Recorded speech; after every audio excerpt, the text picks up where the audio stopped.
حضرت سعد بن ابی وقاص رضی اللہ تعالیٰ عنہ صحابی رسول، عشرہ مبشرہ کے صحابی، آپ کو جب ایک مقام پر حضرت عمر رضی اللہ تعالیٰ عنہ نے گورنر حاکم بنا کر کوفہ بھیجا ہوا تھا، تو وہاں کے کچھ لوگوں نے ان کے بارے میں کوئی منفی باتیں حضرت عمر رضی اللہ عنہ سے کی، تو آپ نے کسی کو بھیجا کہ جاؤ بھئی تحقیق کر کے آؤ۔ وہ آئے اور کوفہ کی ایک ایک مسجد میں لوگوں سے پوچھتے رہے، سب نے تعریفیں کی، نہیں بہت اچھے آدمی۔ حضرت سعد بن ابی وقاص عشرہ مبشرہ کے صحابی، اوائل کے اندر اسلام قبول کرنے والے صحابی، غزوہ احد کے موقع پر وہ صحابی ہیں جو حضور صلی اللہ علیہ وسلم کے سامنے ڈھال بن کر کھڑے تھے اور حضور انہیں نیزے پکڑا رہے تھے۔ ساری دنیا کہتی ہے ہمارے ماں باپ حضور پہ قربان ہو، اس وقت نبی پاک فرما رہے تھے میرے ماں باپ سعد پر قربان ہو جائیں گے، میرے ماں باپ سعد پہ قربان۔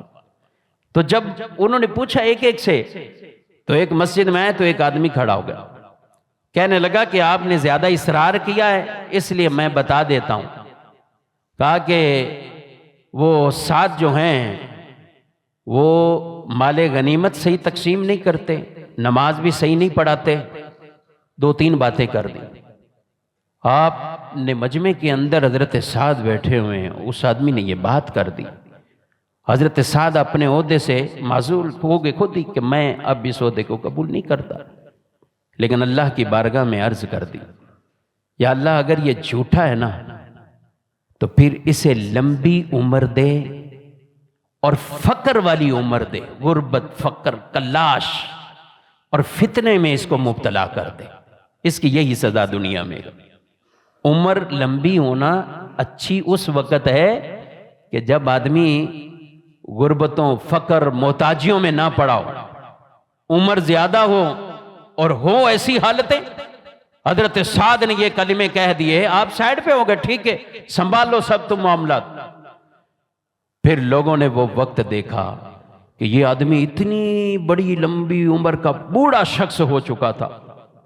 اور یہ چوراہوں پر بیٹھ کر لوگوں سے بھیک مانگتا تھا، لیتا تھا،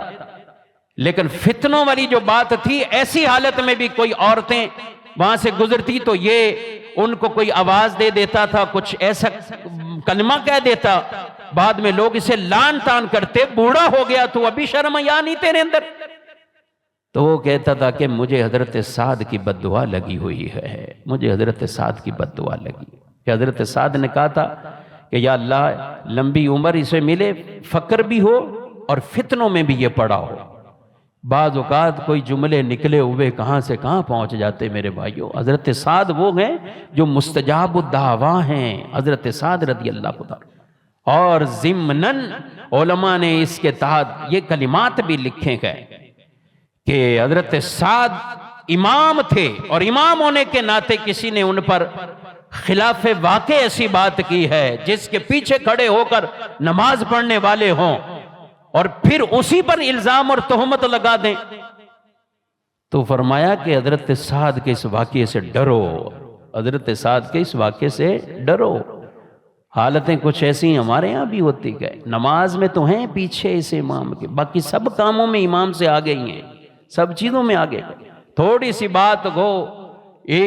اور طرح طرح کیسے واقعات مساجد سے بیچارے امام کئی مرتبہ سناتے ہیں، ہمارے ساتھ یہ کر دیا، ہمارے ساتھ یہ کر دیا۔ ہر وقت میں نہیں کہتا کہ ٹھیک ہے امامت والی فیلڈ سے جو متعلق ہے وہی ٹھیک تھا، دوسرے غلط تھے، نہیں، لیکن ہر وقت ایسا بھی نہیں ہوتا کہ لوگ ٹھیک ہی ہوں، امام کی صرف غلطی تھی۔ تو اس لیے اس طرح کے جو معاملات کو میرے بھائیو، ایک عام آدمی کے ساتھ بھی یہ کرنا ہرگز غلط درست جو ہے وہ شرعاً درست نہیں ہے، مگر جس کے پیچھے ہاتھ باندھ کے کھڑے ہو جاؤ، امام جسے تسلیم کر لو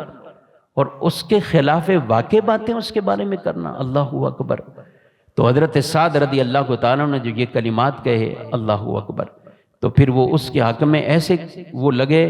کہ وہ زندگی بھر وہ بوڑھا پچھتاتا رہا، یعنی بڑھاپے میں پہنچ گیا، اس وقت تو بوڑھا نہیں تھا، بڑھاپا بھی آ گیا، فقر ملی، غربت ملی اور فتنوں کے اندر مبتلا ہو گئے۔